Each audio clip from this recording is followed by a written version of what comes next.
There's a lot of people who would actually, they would say, and especially people I've spoken to, they'll say that this reality is an illusion. This reality is an illusion. It's all Maya.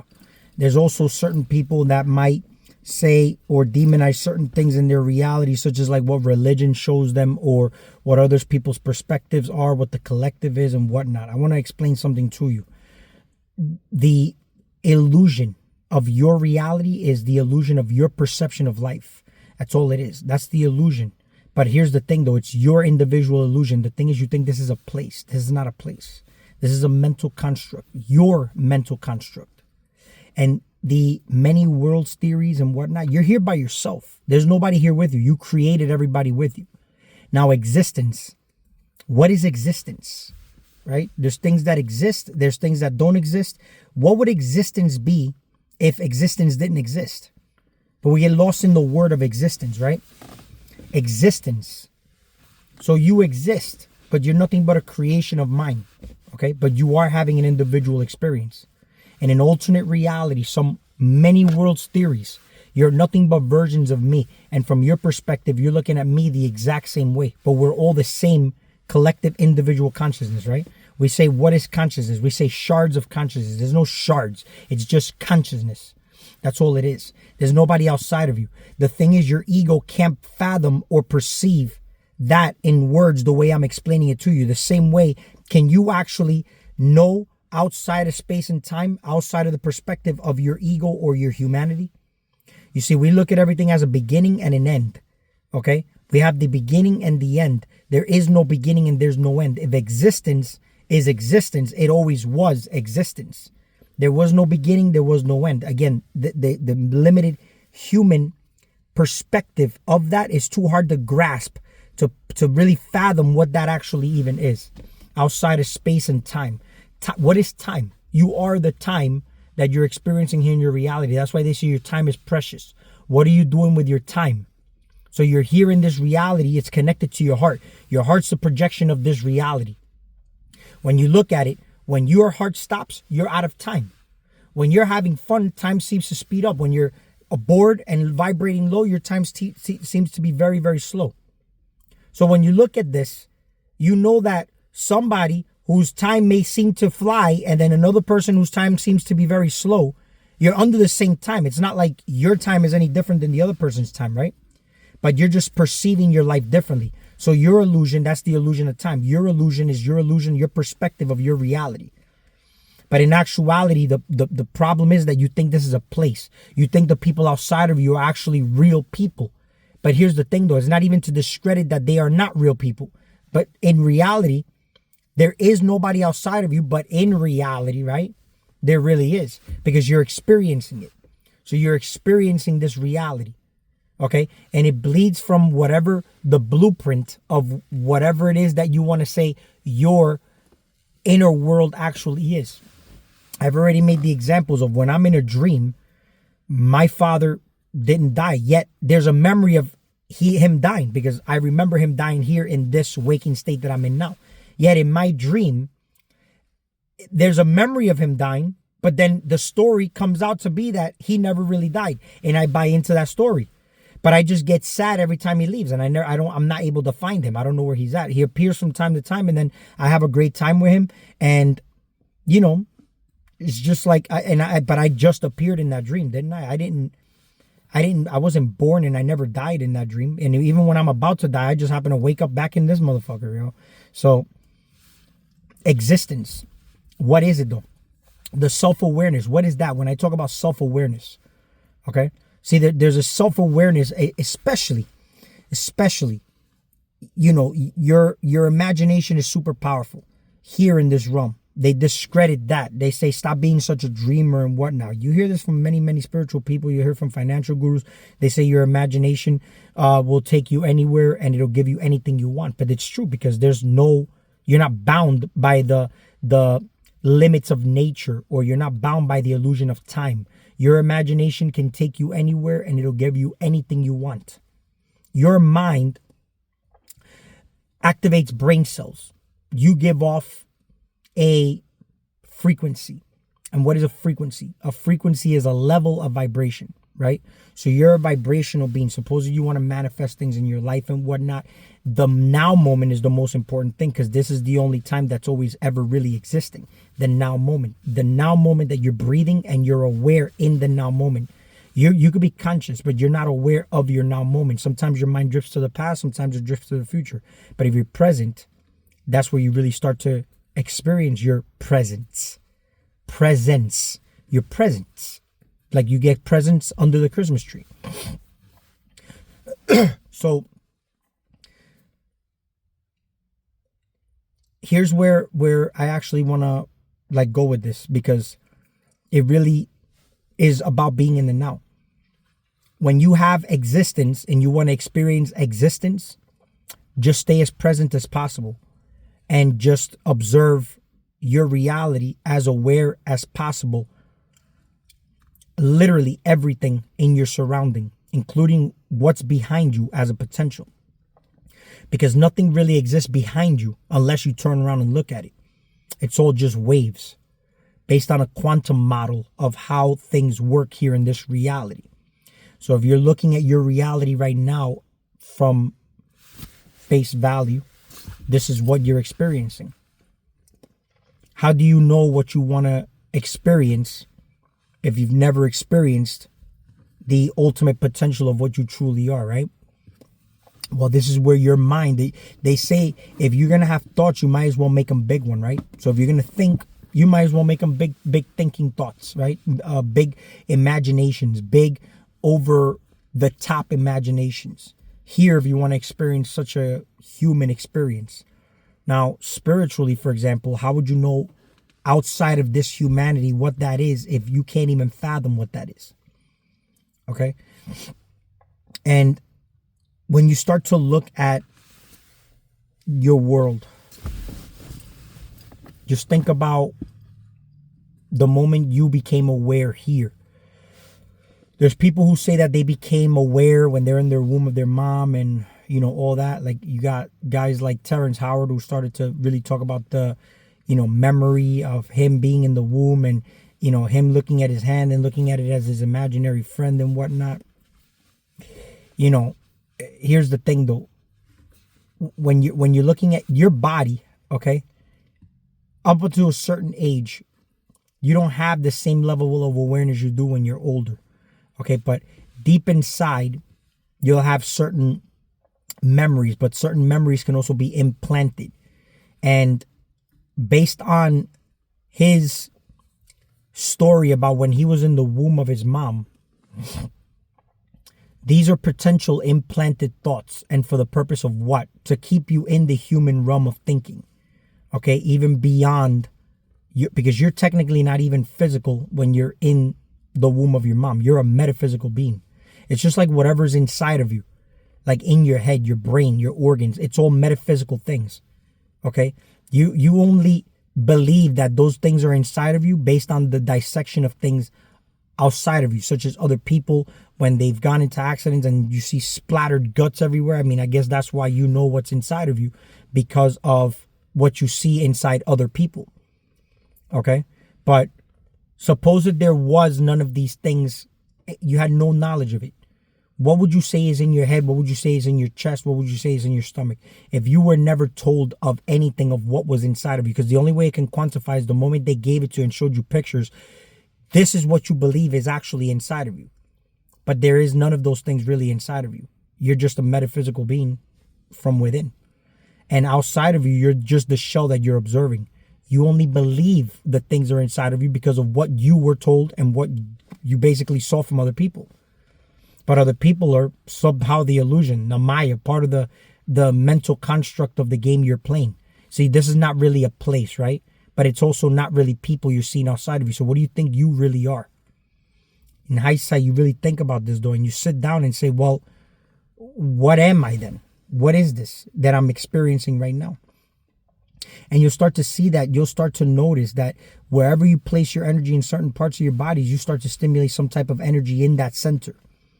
But because you completely disconnect from the mental pictures of what you're told was inside of you, you start to feel something totally different than the physical aspect of what you think is inside of you. So you're proposed a reality. You're told about everything outside of you, and you believe it to be so. So now you became part of the world. Instead of just being in it but not of it, you became of it. The Bible even tells you you're in the world but not of it. The whole construct of Jesus Christ. Christ in man. Why is Christ in man? This is why they use your imagination now. They create an image of Christ, and there's many different versions of it in different parts of the country. You'll see that there's different versions of this character, and it's inside the individual. And that's based on an imagination and based on an image that was drawn for you. It was designed for you. Who designed it though? If they say it was designed for you, right? If you really look at it, your ego wants to maintain control. It's kind of like the cock blocker. It keeps you from fucking exploring the inner parts of yourself. So you'll create these characters outside of you because you forgot who you are. You forgot what your capabilities are. So you know how they say that if you don't use your mind, it will be used for you? So they're using your mind against you, but the they is not anybody outside of you to put yourself in victim mode. It's a manifestation of your ego in real time, trying to block you from knowing who you really are. Because if you knew who you really were, the ego wouldn't exist anymore. And the ego is whatever you're experiencing in your reality. Your ego is a manifestation of that inside, outside of you. Whether it's good things that you perceive them to be good or bad things that you perceive to be bad. Whether it's benevolent or malevolent, it's still your ego, because your ego can do very good things too. It just depends on whatever vibratory state you're on. Your vibe will attract your tribe. Your environment is not what should be influencing. You should already know that you're part of the animal kingdom. And if you notice and observe all the animals outside of you, they blend perfectly to nature, right? Because they're a construct of this reality, just the same way you are. You're a product of nature, but you have dominion over the rest of the animal kingdom, right? The rest of the world is the animal kingdom. So here's the crazy part. The environment, you don't mold and shape to it the way the animals outside of you do. The environment actually molds and shapes to you once you become aware. This is why I said that when I was in the dream and I became aware, all of a sudden everybody became aware of me, right? When you become aware and conscious and enlightened, that becomes a vibrational contagion. But if you're not really enlightened, but you want to have an ego expression and start to talk shit online, this is what you're creating as your world. When you want to bash the opposition, okay, this is what you're creating in your world. And at some points, yeah, there's times where I'm observing aspects of myself that I don't like, and I may go to war with those aspects of myself because I don't want those aspects of myself. So because I am aware and I am in Christ-like consciousness, okay, you know what's happening?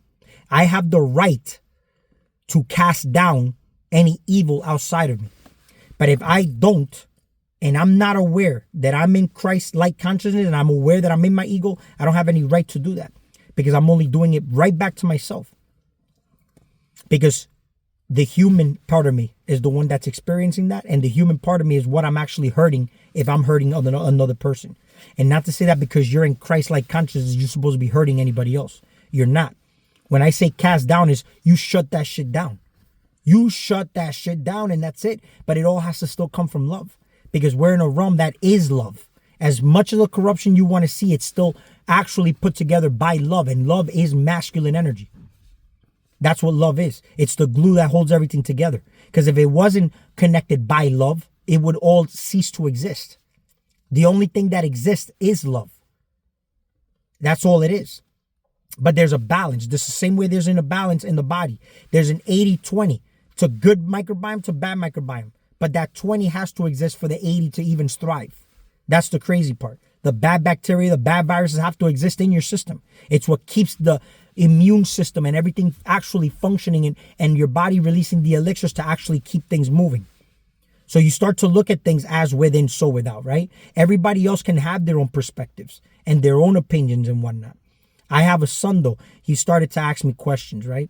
So I'm leaving my legacy as far as me making journals and videos for myself, but also because I know my son will be observing it. And here's the thing, though. I even mentioned this in the last video. Whether I'm coming from a space of right or I'm wrong, which I know I'm not because I'm aligned with truth.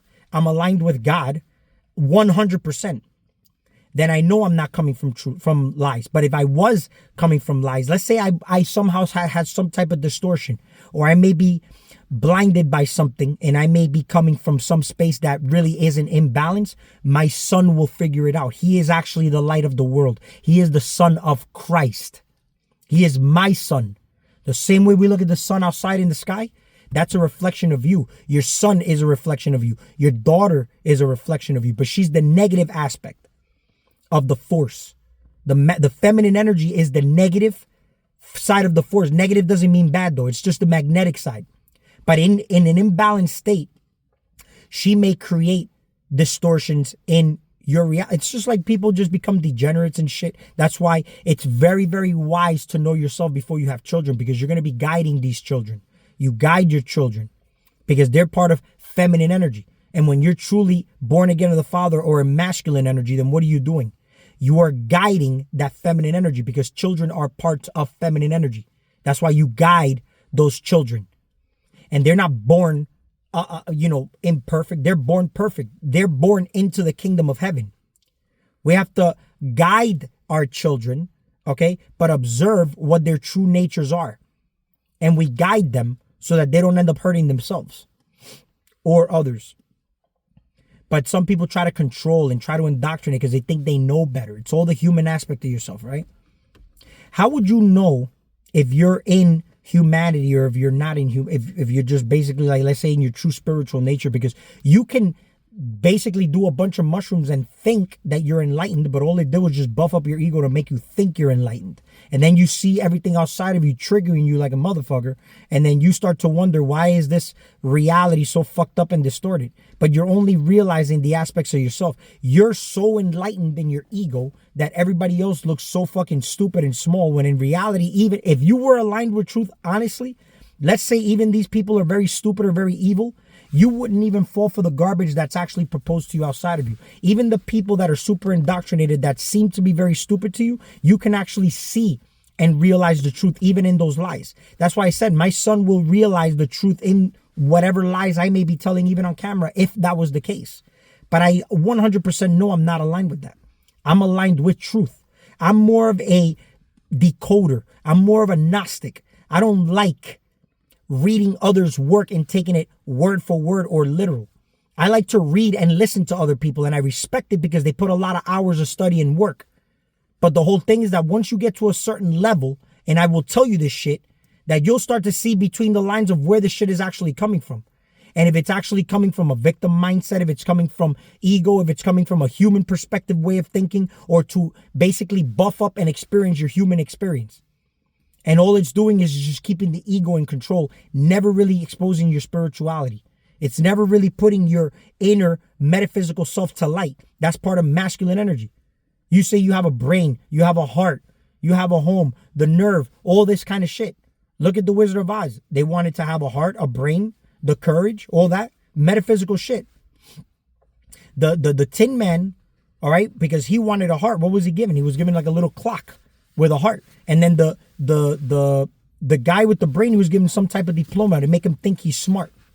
So this is where they say your brain is for being smart and learning all the things outside of you. That's inverted. It's all evil. It's all evil. Matter of fact, when you're aligned with truth, all of the kingdom of heaven is within you. But that's if you align with truth. But you also have to realize and recognize and experience and know and integrate the negative aspects of yourself. Being authentic. Who are you really? What are you capable of? And being honest with yourself. What are you capable of? Because it's something that you would actually judge in others, but it's only because you hid it in the closet. There's a lot of people who, there's red pillars, they portray this masculine, energy. They portray this masculinity online.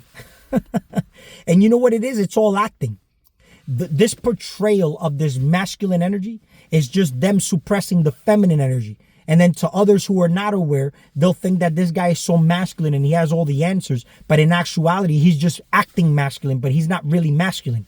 At the core, he's not masculine. He's just acting masculine. He's suppressing this feminine energy. And you could tell by his perspective of how he sees the world, of how feminine and masculine energy is supposed to work. It's still part of the human realm too.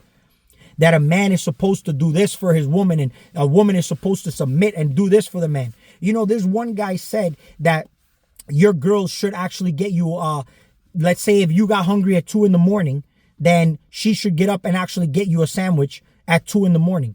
So, see, here's the thing though. It's like you're like a man-child. Like babies get up in the middle of the night to eat, so the mom gets up to feed them, right? So you think that because a woman is subservient or submits to you, that you're supposed to actually have your woman get up at 2 a.m. and feed you a goofy ass fucking sandwich for you. Like how ridiculous is that? You get what I'm saying? Because me putting myself in her shoes, okay, I wouldn't want to be woken up at 2 a.m. to fucking put a sandwich in your stupid ass stomach, right? Here's the thing though, as much love as you have for that individual, you also have to have some type of consideration. You got to consider others. That's masculine energy. You get what I'm saying? And here's the thing though, a woman doesn't have to be told to submit. A woman doesn't have to be told anything. She's going to naturally submit to you because you're just in your masculine energy, that her being an expression of that feminine energy, she's got her masculine energy intact. But this feminine energy is ordered out of the chaos that you put in order as the man of the house.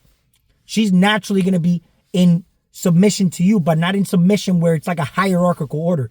The same way everything in as above, so below, right? The sun has order over the chaotic natures of the feminine mother planet and all the other planets in the solar system. But that's this construct. This is the way it's mathematically placed. The sun, the moon, everything is placed. Certain mathematicals are put into play and certain points in space are designed for you to have this experience, but it's all you. You know what I'm saying? It's all you. It's a chemistry. It's a design. It's actually done like that for you to be able to experience this experience. And if you align with that, the sun ain't telling everybody to fucking follow it, but that's the image of Christ. That's the representation of Christ. They anthropomorphized that image into a picture of a man in a white robe telling you that that's Jesus Christ when that's created in the image of God, which is really you. That man that you see in a picture is your image in a picture. So it's backwards, not man created in the image of God, but God created in the image of man. And then we disconnected from that by looking at that. And then we start to create computers. We start to fall in love with our creations. You notice how the robots, they look more human. They look human. The robots are all human. Everything, for it to be conducive with us, it has to be human. So look at Sophia, the AI robots. Everything has to be human for us to be able to relate to it. So it's relatable to us.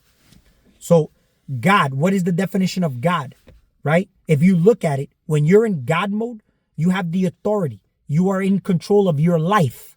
Your life. You're the God of your life. And because you're the God of your life, you recognize the God in other people because they are you. It's your world that you created. You created these people. So you're in a world full of gods. You're amongst gods. It's not to say that everybody else is shit. They're just different versions of yourself. That's all it is. And from the fucking lowest of scum that you could recognize or realize, those you can actually learn from the most too. The ones that are just like you, what can you learn from them if they're just directly like you? The ones that appear to be better than you, they're only there only because you're ready to learn from those people too. But you're not really learning anything. You're recognizing something you already know because you're aligned with truth. So the answers are already within you. They come to you. You're not looking for answers outside of you. It's funny because you'll look at your reality and you're looking for answers through Google, which is a design that you created. But your body is the all technology that you need. It's literally the most advanced piece of technology. It's just not used. If I have the most powerful tool in my life and I don't use it, how good is that tool? That tool is useless unless I use it. How do you use your human body? It's not to say that it's bad to learn anything outside of you and read books. You could do everything, read all the shit you want, but learn to decode things. And why is it that those things are even placed there? So put yourself in the mentality that what if you were just created yesterday and you're experiencing your world and you believe that a whole bunch of history before you even existed? How do you know you just weren't created yesterday? And what you're reading are things you left for yourself just to be able to look and decode things. Like, put yourself in the mindset that a version of you wrote that. And why would they write that? And why would they write it in such a way? And where do you think they were actually coming from when you observe the history of the individual? There's certain people that are online that others listen to, and they want to ask these people for advice. And then upon the history of these people, what they demonize, they're pointing the finger at doing the exact same thing, just in a different evolved form. So it's never really ever a direct mirror. You designed your reality through the mental construct, and you can deconstruct it and construct something else. But in order for you to construct something else, you have to deconstruct what you have now. And sometimes that requires sacrifices, letting go of certain things. Things that in the Bible, they tell you, oh, certain sacrifices have to be made for certain deities to work with you or do things for you. And then you think that, you know, that the deities are taking things away from you. You made an intention, let's say. Suppose that I made an intention and I'm working with certain deities. And I say, I want this to happen, but you'll notice and it'll be perceived that the deities took things away from you. When in actuality, because you're not aware that you made a ritual for a certain outcome, but certain things had to be taken away from you for that to happen. But you're not aware that that's the way it's supposed to work for you to experience what you did the ritual for. So how about you start to become the god of your realm, and every energy that's outside of you, it starts to work for you, but you're aware of the things you know that for you to accomplish anything, you have to let go of something. For you to realize the true self, now you're going to have to look at it from the most macro level possible. You have to let go of humanity. You have to let go of the ego. You have to let go of the way you think you know things. That's also a sacrifice in and of itself. So many years of study, so many years of hard work. How can I let that go? But how can you grow from that if you don't let that go? How can you realize the true self? Because you're always going to hit roadblocks. You're always going to hit roadblocks. And the roadblocks are basically the ego not letting go of whatever it needs to let go for you to surpass to the next level. And listen, this levels and all this shit, it's all humanity. Just know that. Everything is just there. It just is. You're experiencing your reality. It's limitless. When you were born into the kingdom of heaven here in this reality, you were born into abundance. You were born rich. You were born with everything. That's why babies, when they don't get what they want, they start crying. They start throwing tantrums. They don't know limitations. You start to feed this shit into the kid. They start to get into an adulthood, and then now they become more deficient in the way they think. When life is limitless, you are given everything here the moment you're born. You're born in the world of everything. This is literally the world of everything. When you die into nothingness. But because it's nothingness, it also has the potential to be everything. And this realm is everything. But you can also have nothing based on your mindset and perspective. There's nothing outside of you. It's what's fed into your bitch ass that you start to believe, and then that's the experience you fucking experience. There's a collective way of making sure that this happens too, because teamwork makes the dream work, right? So when you realize you are the government, you will start to see that you start to govern your mindset a certain way. And if others tend to catch it, it'll start to spread like a wildfire. The same way they're starting to spread wildfires in California. That's all I want to say for this video for now. But I will come back. And here's the thing though. I hope I'm very clear. So I bought a new phone. This is the S24. I had another Galaxy phone, but I did an upgrade. And then I ended up losing a lot of the videos and pictures and shit. But it doesn't really matter, you know. But I'm going to be making more videos now. And I guess like, share, subscribe if you're not. And we will talk soon.